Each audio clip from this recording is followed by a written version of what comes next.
Hello, this is the Very Not Normal podcast with me, Frieda Vizel, and this is episode 13 on political checkboxes, part 1 of, I think, 2.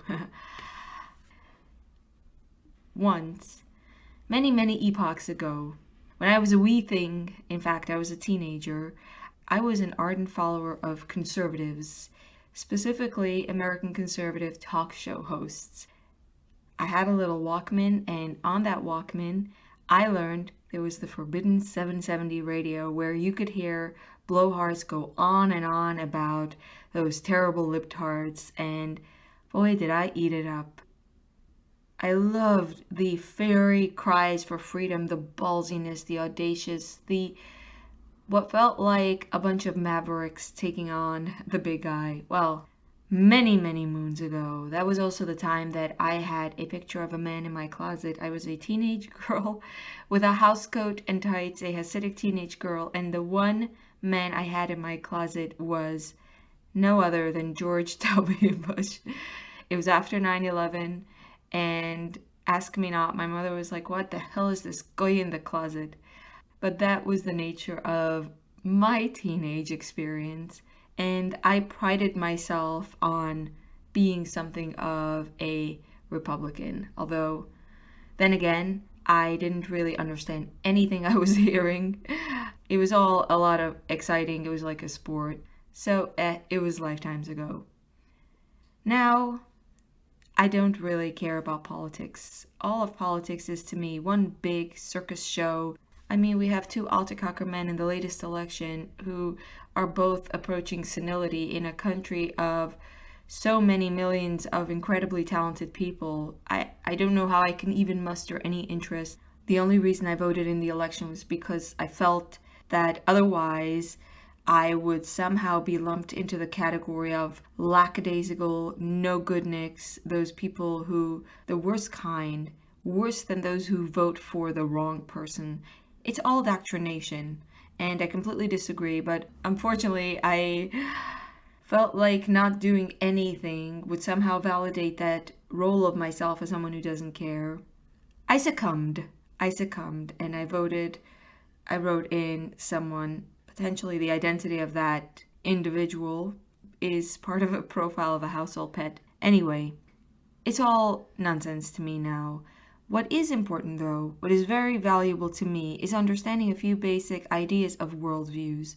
See, we don't really have religions anymore. We can't say that people have this and this religion, and out of that we can understand their orientation towards the world.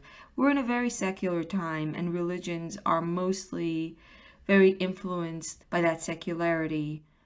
But there are a handful of political ideologies, world outlooks, that are systems of thinking that people work with.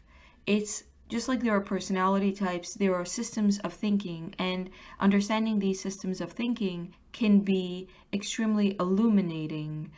That is to say, if someone makes a comment, let's say the comment that women are born for a specific role, or the comment that I don't owe anything to you, we all should have freedom, or the comment that he who is very successful must have done something right. All of these, I would say, come out of orientations, worldviews. The people who make these statements might not self-identify in these worldviews, but they are still probably reflecting a larger worldview. So when I talk about political ideologies, I'm not talking about self-identified political ideologies. People will self-identify with all sorts of labels. I'm not talking about that. A Hasidic 17-year-old who self-identifies as a conservative while wearing a nightgown, Barbie socks, having chin-length hair, and being hidden under the blanket so no one can catch her listening to Sean Hannity go on and on, is not a conservative, no matter what I might have self-identified as at the time.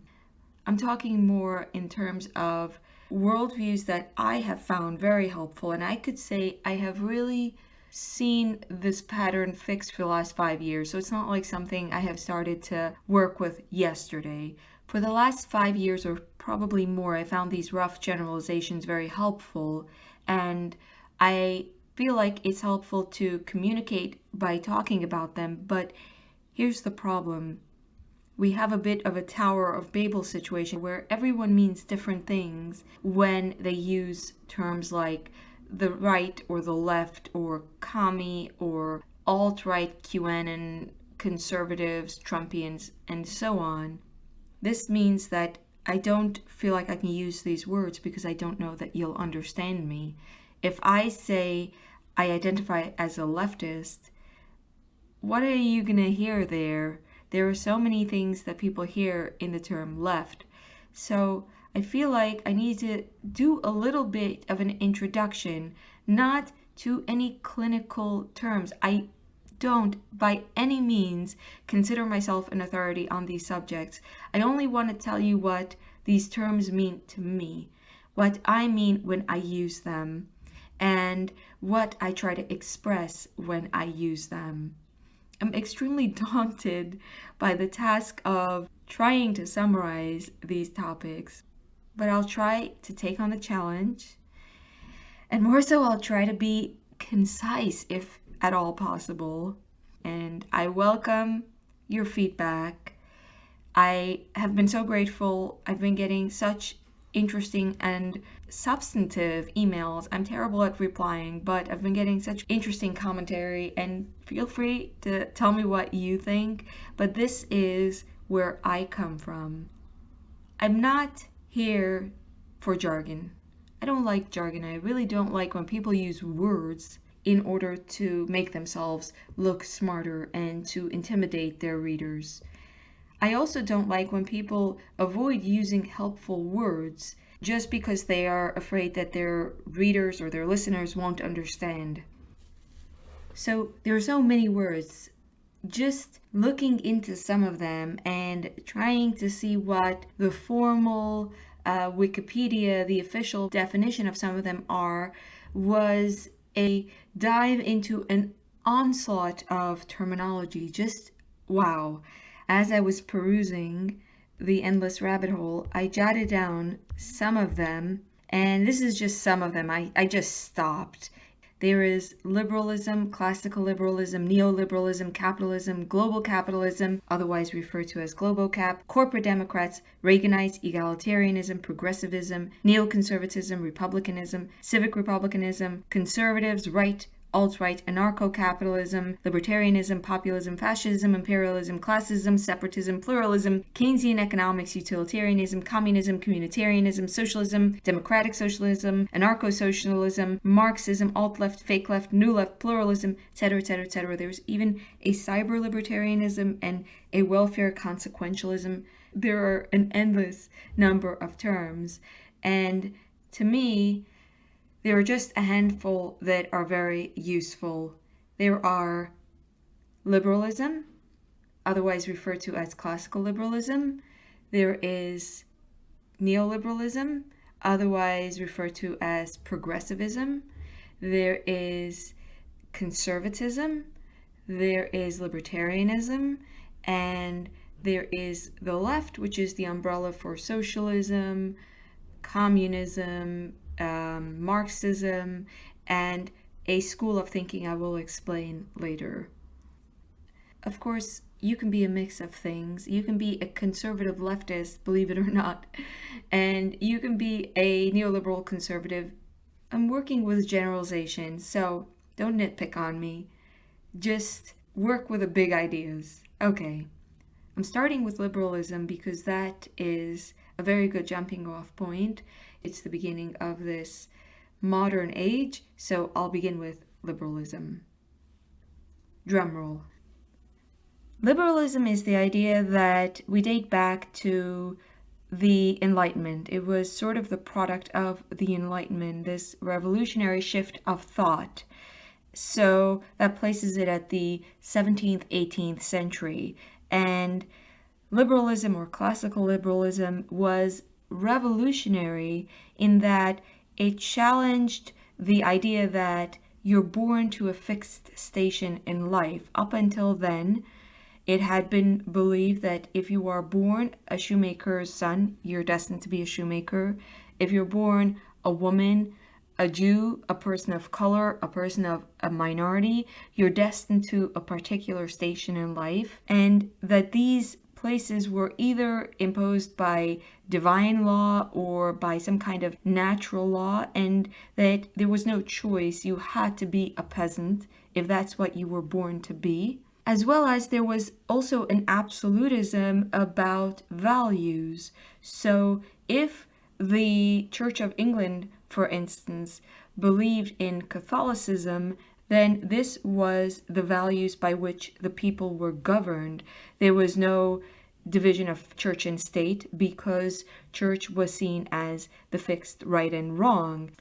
And out of this absolutism, the idea that I know what's right and it is therefore my moral obligation to impose it on others, had earlier, before liberalism, the persecution of religious minorities. Because if you believe that those who don't bow before the cross will burn in hell, then it becomes your moral obligation to save people from eternal suffering by forcing them to convert or burning them at the stake. So the revolutionary idea was you can believe something very strongly, but you still have to respect the other person's right to believe something else. There's a new degree of relativism.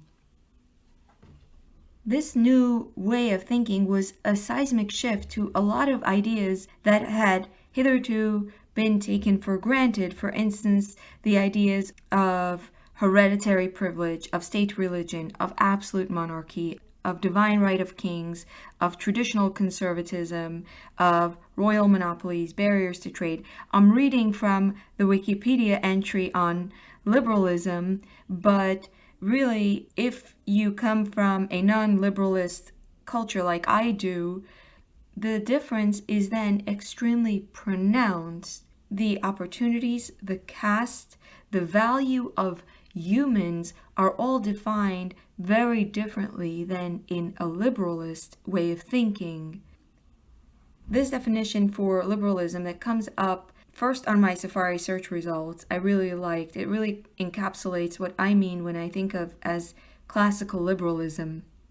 It's willingness to respect or accept behavior or opinions different from one's own, openness to new ideas. This tolerance to that which you don't agree with is what's so fundamentally revolutionary about liberalism, the coexistence of multiplicity of worldviews. And it's the bedrock for all of these freedom of religion and a right to a just trial and opportunity for all. It means that even if I believe extremely strongly that if you don't put on tights, if you don't put on a mask, then you will suffer, then everyone will suffer, then I still need to respect that you, as a sovereign human being, have a right to your own interpretation. You can decide that it's not medically sound, or you can decide that the psychological harm outweighs the benefits, and I can't impose my will on others. One of the things I find particularly interesting when I think about liberalism and this very valuable idea of plurality, I cherish the idea of coexisting with a multiplicity of views. But when I think of the multiplicity of views, one of the problems I come about is the paradox of tolerance. And the paradox of tolerance was proposed by Karl Popper, who described it this way: unlimited tolerance must lead to the disappearance of tolerance. If we extend unlimited tolerance even to those who are intolerant, if we are not prepared to defend a tolerant society against the onslaught of the intolerant, then the tolerant will be destroyed and tolerance with them. In other words, this is a very big problem. If you say we are going to tolerate everyone, there will be those who will step in and will start to impose intolerance on others. If there is no measure of keeping the bullies or the petty tyrants or the fanatics at bay from imposing their will on others, then the problem with a liberal society is instead of the tent getting larger, the intolerant will start to chuck out those that they see as unacceptable. They say, for me to feel welcome, I cannot tolerate this person's threatening me and that person is not making me feel comfortable. And I think we have seen liberalism make that full journey, and at this point the tent is becoming smaller, shrinking instead of becoming more inclusive, as tolerance is being defined by the intolerant. But liberalism has another central problem. It needs a system of deciding who is valuable. People are no longer valuable because they were born to royal blood, because they were born to the son of a great sage, because they were born into the Rothschilds. People are now valuable, all men equal, based on merit and talent. So how do we know who is of merit? How do we measure which person is good? How do we measure which person should rise to the top? Liberalism is in itself without judgment when it comes to who is the best, because it says there's a degree of subjectivity to each of our interpretations of the world. So, to fill this void, we have capitalism. And capitalism says we determine the best by competition. We compete with each other in the economic realm, and he who wins the competition is the most meritorious. It's not he is the most selfless. It's not he who works the hardest. It's not he who works the most hours. It's not he who does the most Johnny of all trades, diversity. It's not he who is most religious. It's he who wins the most in a cutthroat competition. Now, liberalism has a long history. Obviously, women weren't allowed to vote.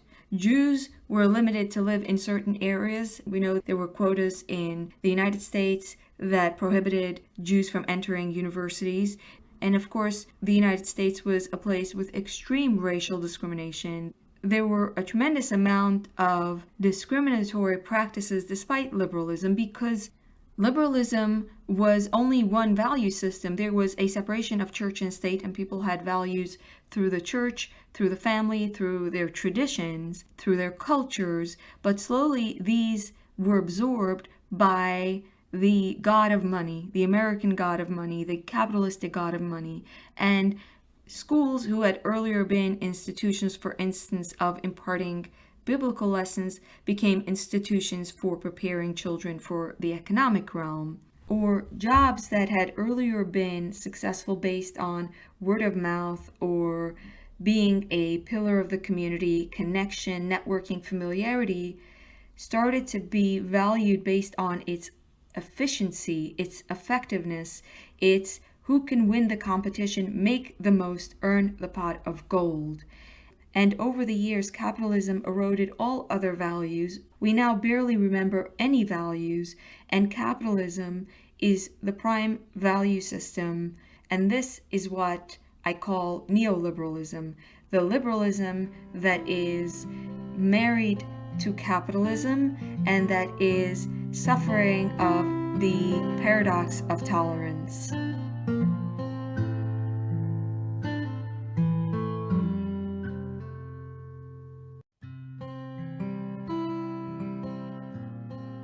Drum roll number 2, neoliberalism. Let's talk about neoliberalism. Neoliberalism, first of all, is considered an epithet, and I believe people are offended when you describe them as neoliberal. You can imagine in your own head that I'm saying progressive, but I use the term neoliberal, and we date neoliberal to 40, 60 years ago. A lot of people will say it began with Reagan and all of his welfare queen mentality, the increase of the competition, the increase of capitalism into a bigger beast, into a transnational, larger, ever more concentration by a select few that are very wealthy. So we dated to about between the end of the hippies, which is like the 70s, to Reagan, about the 80s. And this is pretty much the end of community. and the complete domination of capitalism as the primary value system of the West.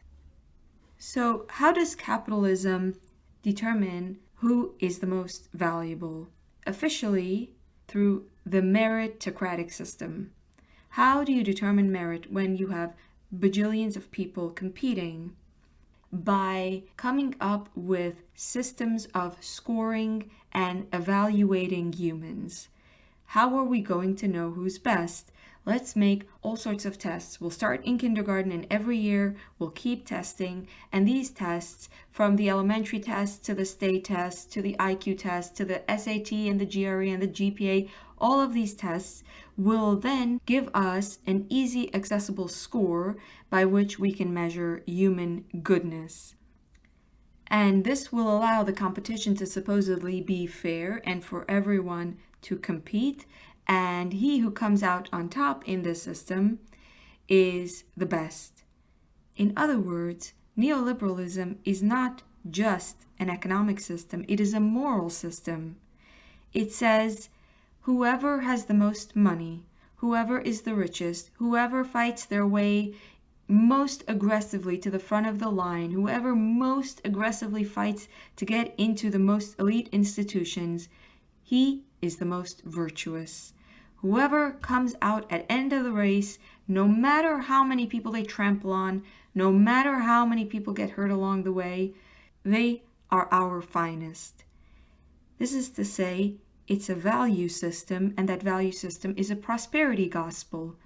It says, he who is prosperous because he's deserving, not because he's a greedy miser, a insane bottomless void trying to accumulate more and more, impervious to the suffering of those that are being exploited. No, they are good. If they are rich, you hear this, they must have done something right. I think to myself, they're rich, they probably did something horribly wrong. If they're very rich, they probably took some shortcuts on their humanity along the way. But capitalism has a different moral system. It says wealth and success equals virtue.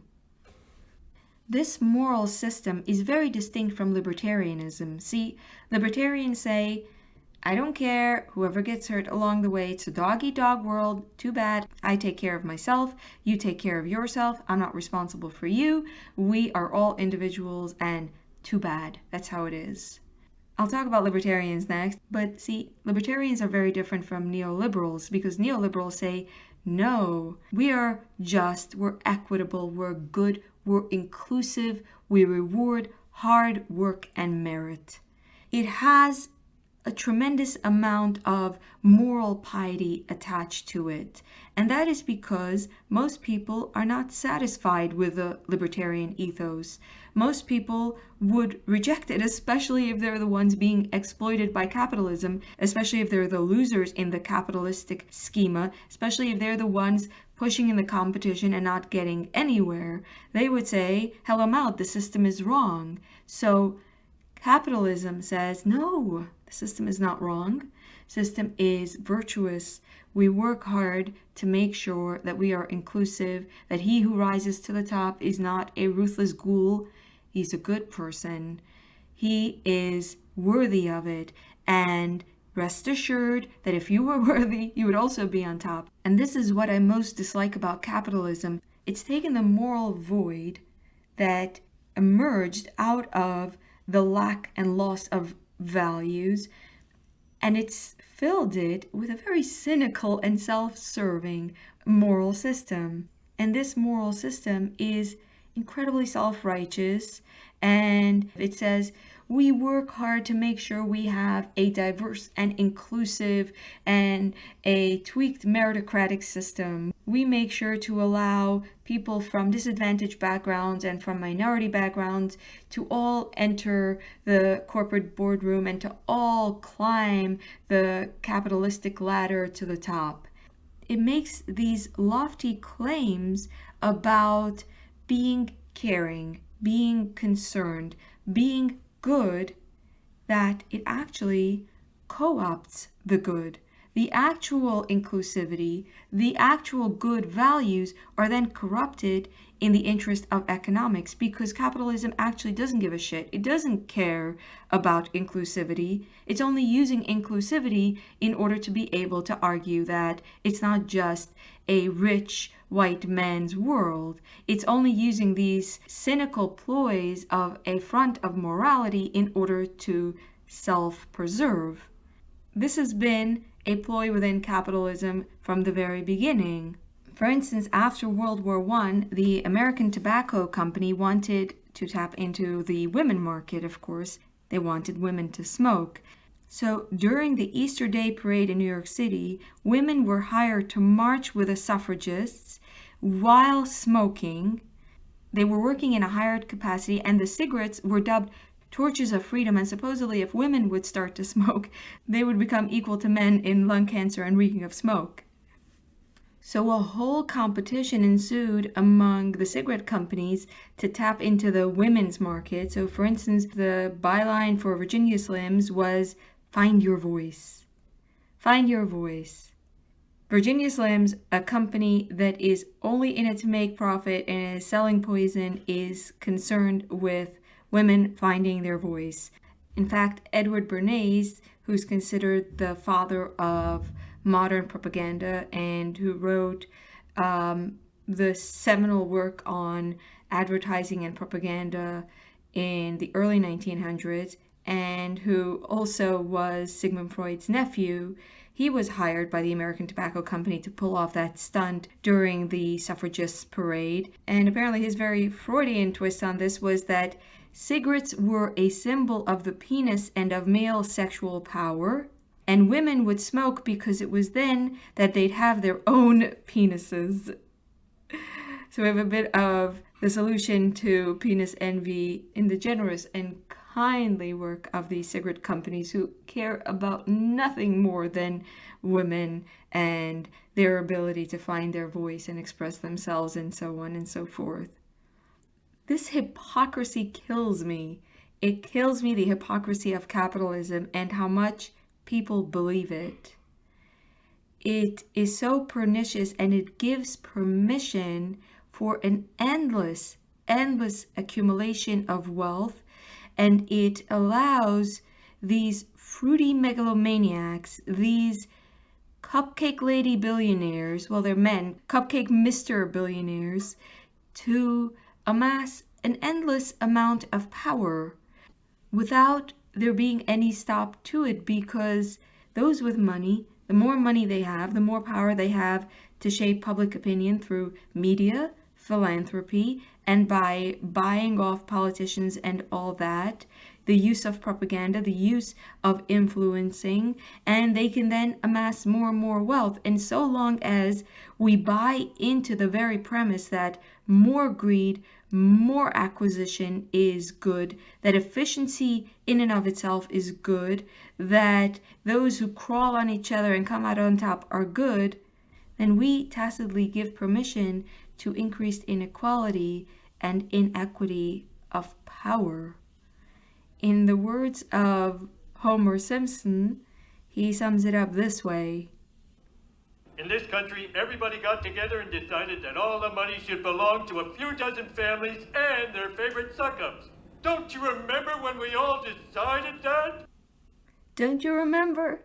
Don't you remember when we all decided that? We all decided that when we bought into a bunch of hocus pocus myths and suspended our better judgment, and when we allowed ourselves to be dazzled by the moneyed, and we let them accumulate wealth at the cost and the destruction of our entire social fabric, of the connective tissue of society. Here's my final word about neoliberalism and what makes it so distinct from libertarianism. Libertarians say less bureaucracy, less tweaking with the competition, let whoever win and they are deserving of it. Okay, I'll talk about this maybe a little more in a minute. But neoliberals say, no, we must tweak with the system. It is our moral imperative to do everything we can, and companies are now the arbiters of moral goodness, and it is for them to be the enforcers of moral goodness. This is very distinct from a libertarian hands-off approach.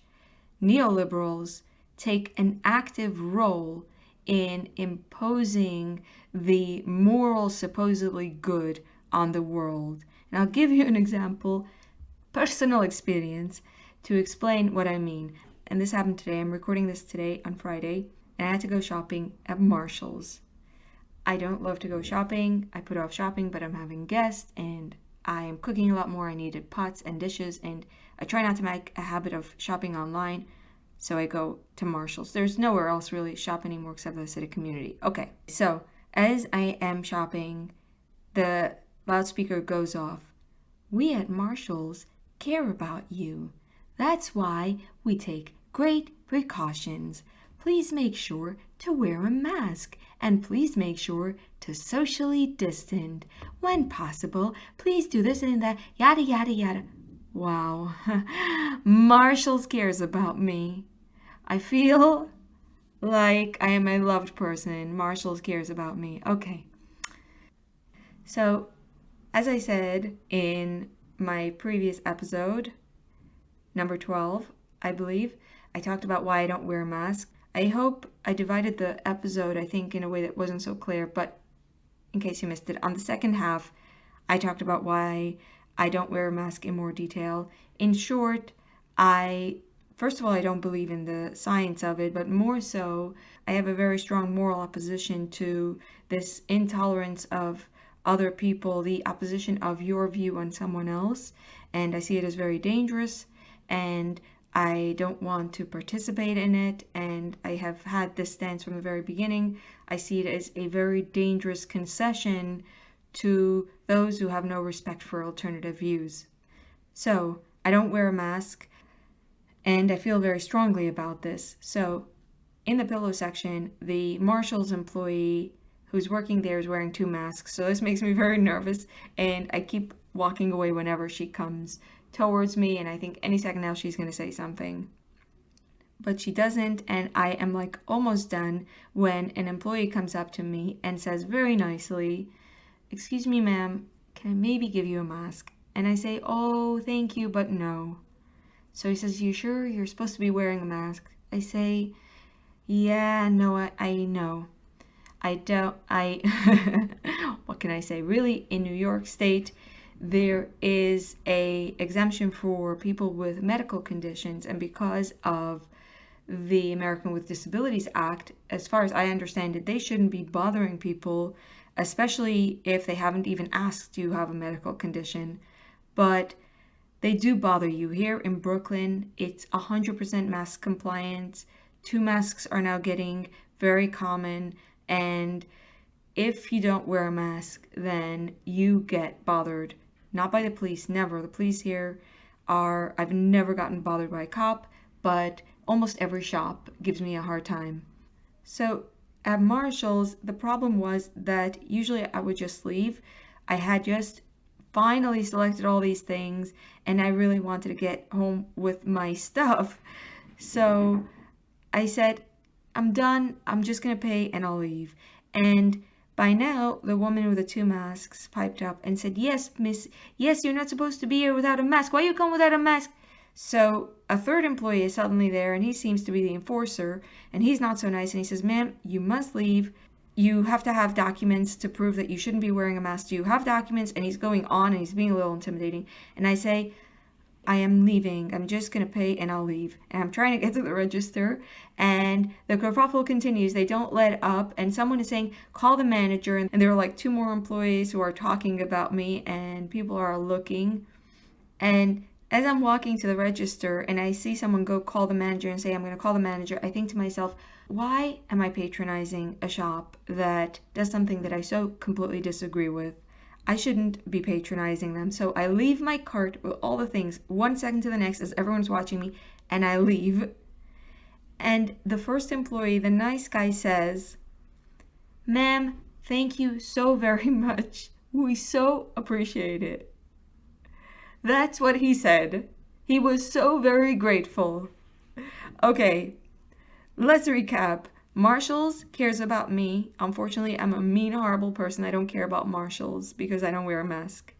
Furthermore, Marshalls is so concerned about the piety and safety of its customers that it would rather I leave, and it's grateful that I leave, and not pay any money than stay there and commit this great moral crime of potentially putting any of its customers or associates at risk. This is just so hard for me to wrap my head around. A business, in theory, should want to do whatever it can to diffuse the situation, but our corporations now, they no longer are in the business of actually making my money. They are not dependent on me, and not one of these employees lost a cent. Our corporations now have a lot bigger ambitions than simply trading with customers. They now have whole convoluted systems where most of the users of digital products are actually not the customer. They're the product. The customer is the advertiser. So corporations now have ambitions much larger than just trading with you and me. They have ambitions about power.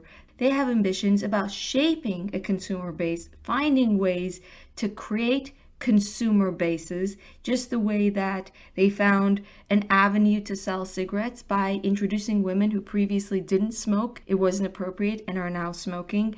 They're always looking for new problems to solve, for new ways to change our lives so they can tap into new economic interests. So capitalism is now not only deciding who is good and what is good, it is now also deciding who is bad and what is bad, and it is disappearing them from the digital realm, disappearing them from Marshalls, leaving them without their much needed pots.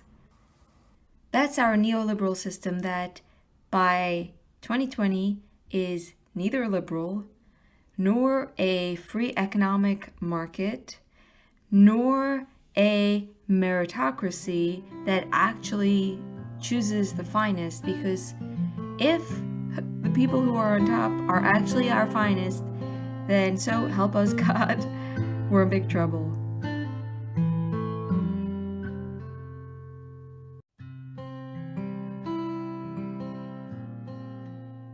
Finally, for today, I'll talk about libertarianism.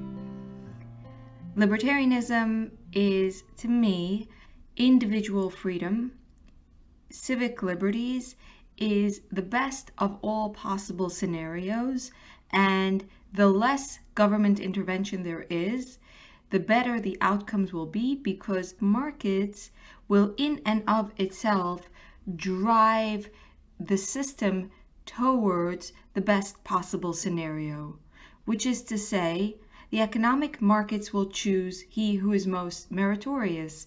The person who comes up with the best product will come out on top, and those who don't come out on top, those who are left behind, well, it's a fact of life. So one of the central ideas of libertarianism is everything is imperfect, and therefore this imperfection of a free market, a hands-off government, is the best of all imperfections. And if in the process of accepting this there are great harms and injustices, well, that's just the fact of life. We're animals in a world that is cruel, and it's unfortunate, but well, what can we do? I've been reading a lot of libertarian stuff, not intentionally, but because I read lockdown criticism, and most of the lockdown criticism has come from the libertarian individual wing. I've been exposed to a lot of their arguments, and one of them, for instance, on AIER.org. AIER.org is a libertarian think tank, and in general, they would post things about models and economic outcomes and the job reports. That's their thing. In this unexpected, strange world, they have become the face of the lockdown resistance. What looks like happened was that in the United States, we had AIER.org and Law and Liberty, two libertarian websites who were outside of the mainstream bubble, and had some apparently maverick intellectuals who were very opposed to the economic devastation of the lockdowns. And AIER.org started to publish anti-lockdown material, and the material that they published was from all sorts of authorities. So, for instance, they put together the Great Barrington Declaration, which is not at all libertarian, even though the critics called it libertarian. The Great Barrington Declaration was something of a compromise between lockdowns and not lockdowns, but that AIER.org came to host that, and a great many excellent analysis that not at all come from libertarian perspective is irony, and I'm sure part chance. And I'm sure one day we'll find out which people sort of were the editors driving this interesting change of things. But they also still have their in-house thinkers who put out their regular stuff, and because I read everything there, I end up reading their regular fare. So one of the pieces they ran on the life and the thoughts of Thomas Sowell really, I think, framed it in the way that libertarians talk about these things. There are no solutions, there are only trade-offs. This is a quote from Sowell. They also quote Sowell as saying that of all the things that the West invented, imperialism, which is to conquer other countries for your own empire, is the least original of all Western inventions. So on the one hand, you have the language of it could be worse. This is the best of all bad options, therefore we have to accept it. And then there's a very strong emphasis of the economic system to make moral judgments and to make value judgments and to determine what is best. There's also a great emphasis on individual freedom, as in to say, if everyone does what's best for themselves, then the cumulative effect would be best. So libertarians will reflect a belief in being extremely individualistic, isolated, and rational actors. I take care of my health. My health is the product of my actions, and I do not owe you to take care of your health because your health is the product of your actions. Furthermore, my health and what I do to myself is the product of I decide, do I want to be healthy or do I not? I make these decisions independently and I then act on them. And the sum total is a choice. I can choose health or I can choose unhealth, and it's all up to me, and I make these decisions rationally. So this article, for instance, that ran on the American Institute of Economic Research, AIER, this article diagnoses the problem. Why did people go along with a lockdown? What is the problem that people have been participating in what they see to be economic suicide, self-sabotage? And the way they write about it is this. They say, something has gone seriously wrong in the 21st century to the point that it seems like whole societies have forgotten everything we've learned about economies in the 20th century.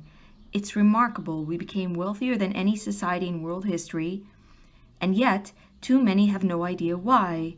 And for that reason, in 2020, many countries decided to scrap economies altogether. And then they go on to say that the past should have taught us about the failure of socialism, the unworkability of central planning, the impossibility of managing economies through top-down controls, the terrible cost of protectionism, and the reality that every intervention in market order by government yields unintended and unanticipated consequences that most often negate the point of the intervention. Even after so much evidence of the effectiveness of free market, the freer they are, the more they serve individuals and the whole of society, people are as confused as ever. So they're expressing here, first of all, a central line of libertarians. Free markets are the best for individuals and the whole of society. And they're also saying that people are acting in a way that perplexes them. They are as confused as ever. So they go on to say that we need an economics that people can act on that makes a link between logic and policy. Libertarians are very frustrated with government intervention in the free market, so people need to be educated in this particular way. The most conspicuous evidence that our societies have lost economic understanding is the year 2020, when most governments in the world imagined that they could turn off the economy like a light switch in order to mitigate disease. Anyone with an economic education could see disaster coming. So, in other words, what they say is that if only people had the information that libertarians have, if only people understood, then people would not have agreed to the lockdowns, which causes so much economic devastation, and ultimately the harm would far outweigh the benefit of any disease mitigation. There are several problems here. There is, for instance, the idea that if you have a free market, it will automatically pick the best. It will allow for innovation, and free market is how we got the iPhone. It's only because of free market that we got all these great goodies we now have. It thinks that the key to innovation, that all of our great inventions are the product of free markets, that people have been financially motivated to be very inventive, and that if you block the free markets, then people stop being inventive, when in reality, if you allow for a free market, then the powers with economic muscle outweigh the powers of innovation itself. This premise that if you take your hands off the market, the best will automatically rise to the top, is so blatantly before our eyes challenged when we see how those who already have money simply buy out the market. Furthermore, they don't only buy out the market, they buy out all the other institutions. There is a breathtaking amount of money in academia, in the sponsorship, in the grants that they give to study what they are interested. The amount of money that flows into schools is just incredible. And then these very wealthy invest a great amount of money to shape public perception, and this is from advertisement to sponsoring in the media. And of course, they also buy off politicians. They have so much power in getting their politician elected. So the free market, instead of being hampered by the government, is actually simply allowing the rich to buy off the government, and the government then becomes a lackey. It carries water for the billionaires. If you don't put safeguards on the very wealthy, they simply conquer everything else, and they then stifle innovation, take over all innovation for their own self-interest, their own bottom line. The financial bottom line is most certainly not synonymous with what's most in the best interest of society. We see this before our very eyes in so many ways now. The dog is anxious to get out. Nope, come here, baby. Another problem with this ideology is that, what did I want to say? Another problem with this ideology is the myth of the individual actor. There's a belief that you are an individual actor and you decide about your health on your own. Actually, you rely on a million things in order to ensure your health. You rely on buildings not collapsing. You rely on food being healthy. You rely on the air not being poisoned. If you allow economic interest free reign, then you suddenly find out that you can't trust what's in your medicine. You can't trust what's in your food. You can't trust so many aspects of life because they could be harmful to your health. Your sense that you are in control of your health is only possible if you don't see the many ways in which you're actually dependent on society for your health. There is a psychological concept that if the wind blows with you, if you're a runner or a cyclist and the wind blows with you, then you usually give credit to yourself. Humans have this fallacy: when something goes right, they take credit, and when something goes wrong, they assign blame. Libertarians like to take the credit for their well-being, and they like to say that they are individual actors, and they usually come from a perspective of running with the wind, benefiting from that societal push, and they don't recognize that they get that push from the wind, and they commit this logical fallacy of taking credit for themselves. Another problem with libertarianism is its emphasis on wealth and efficiency as a metric to measure the quality of life, to measure if things are going well. They say, look, we have so much more wealth, therefore we should have learned that this is the best system. But what kind of wealth? Where's the wealth coming from? At what cost? What is it doing in order to achieve this wealth? It is commodifying every aspect of life, and it is extracting wealth from things that should be off limits.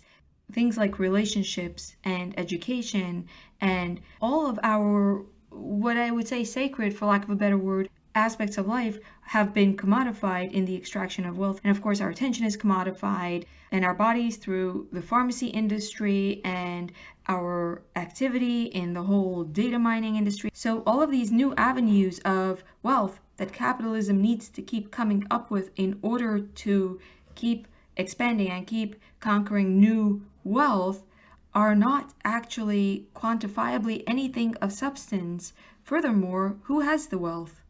It's concentrated among a few people who have an obscene amount of power. Furthermore, is wealth everything? What if people don't want wealth as the origin of joy in life? In fact, well, we need money and we need economics in order to self-actualize. Money is only a vehicle for something more meaningful, something more interconnected. And if you have money but you don't have that higher value, then you haven't achieved anything. And mostly what really bothers me about libertarianism is the hyper-intellectualizing, this logic bros attitude, this everything is in your head instead of in the practical common sense world. It doesn't have the real feel for interpersonal intelligence. It doesn't understand how humans interact, that we're actually not rational actors. We are not rational, we are rationalizing actors. And this, I am quoting someone, I don't remember where I take this from, but this is very true. We do something first and then we rationalize it in order to be able to live it down. But the whole idea that we are rational actors in our own self-interest is so impractical, and it also is to a degree naive. It also reflects a certain amount of having lived comfortable enough to not realize of how at the mercy of our environment and our bodies and our human limits we really are. So when it comes to the lockdown, libertarians will say, I do things for myself. I don't owe you anything. My freedom, my liberty. Leave me alone. I leave you alone. That's it. Bye. They will claim that they are just doing things on their own for themselves, and that this is ultimately fine because it's the best of all worlds, so that justifies it morally. The libertarians who are frustrated with the lockdowns are now getting a bit of a reality check. Not that I think they're rethinking their philosophies, but they are realizing a little bit that actually, you say, well, just open your shop, you do whatever you want, it's up to you. Open your shop? Well, no one will show up. You suddenly realize, well, you can't just do on your own, make your own decisions. You're actually at the mercy of a social system. Not only that, we are mimicking animals. Our actions are actually not coming out of our individual self. It is not in our individual self-interest as economic actors. It is out of our social interest. It is out of our interest in our connections, in our place in society, in our being in the in-group, in our prestige. There are so many things that we are driven by that are not, I look after my own little greedy bundle of cash. That if you base a worldview on the assumption that people are actually rational actors in their own self-interest, then when it comes to something like a lockdown, you realize when everyone is wearing masks and you're the only one without a mask and you're being stared down and your family doesn't want to talk to you. A lot of people are reporting schisms with our families. A lot of people are reporting tremendous fractures in relationships. You realize, well, actually these things hurt. We care about society. We act not simply as agents of greed. We act as agents of a desire to belong and be loved and be liked, and genuinely not in the martial sense. Simon Elmer, who writes terrifically and really is just an incredible thinker, writes Lockdown Criticism, and he described the problem with the libertarians in the lockdown critical realm this way. Individuals who until now have not complied with coronavirus-justified restrictions on their human rights and civil liberties have found that the cost of continuing to do so is greater than the restrictions themselves. In other words, at this point, if you look only at self-interest, it is most logical to simply comply because there are such strong economic and social repercussions to non-compliance. And this is, of course, the mechanism through which compliance works in the Hasidic community. It's of the two choices, on an individual basis, it becomes better to comply. Only when there are enough people who don't comply does it start to reap individual level rewards. And Elmer says that this means that if we're just going out of self-interest, then that might lead you to conclude that you should simply comply. And this is the problem with the resistance being led by libertarians, or what he calls those who view these regulations as an infringement on their personal freedom, lifestyle, and business. Because if everyone is just thinking of their self-interest, then everyone will go along, and cumulatively, you will end up empowering something that Elmer and myself disagree with or think of as very dangerous. In other words, oftentimes, if you're just thinking in self-interest terms, you will do things that then will affect the cumulative, including yourself. As Elmer says, complying with restrictions is not a personal decision. Each act of compliance contributes to the consensus on which the UK biosecurity state is progressively removing our collective freedom. Historically, totalitarian states have operated not by mass enforcements, but by the coerced or willing collaboration of individuals, businesses, and institutions. This is a very important point. If you act in your own interest, ultimately, you will be led to make decisions that will erode the entire fabric of society, and you all, including yourself, will ultimately be hurt. That's why you have to think of the collective interest. My problem with libertarianism is the tragedy of the commons. The tragedy of the commons is, let's say you have a pond. I am using the TED Ed example, and I will post a link so you can see it, but it's a very, very easy, accessible example of this problem. If you have a pond and there's a population of fish in the pond that feeds the town, the community, but the fish reproduce only so fast, if you will overfish, then you will essentially starve the entire community of the fish. So if everyone thinks only of themselves, then people will run to the pond and they will all start to fish because they'll be afraid that the next person is going to take all the fish. You need a social contract. Everyone needs to agree we do not overfish, and then everyone benefits. So there needs to be a social contract. Otherwise, if I get very paranoid that everyone else is overfishing, then I also run over there and I take my share of fish, and all of us will suffer. This is the problem with libertarians. If everyone thinks only of themselves, then you empower a kind of greed, and you empower a kind of self-interest that might work for you on the moment, but on the long run, you are deteriorating the social connective tissue that actually are extremely important to all of us. We all depend on these social connective tissues for our social, emotional, economic, every part of life. And P.S., my rejection of the lockdowns is rooted very strongly in my sense that we have a problem of the tragedy of the commons, where everyone is rushing to do the same thing.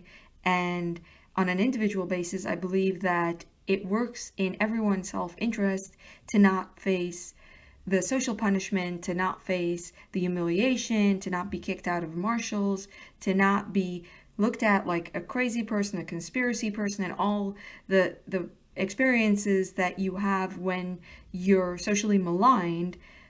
But if we all do that, if we all conform because it's just in my self-interest, the cumulative effect is going to be a tragedy. The cumulative effect is going to be people are getting incredibly cruel to each other, that we are getting incredibly callous, we are getting incredibly divisive and dehumanized, we are empowering petty tyrants, we are losing our soul, we're losing our entire oomph, our funky good.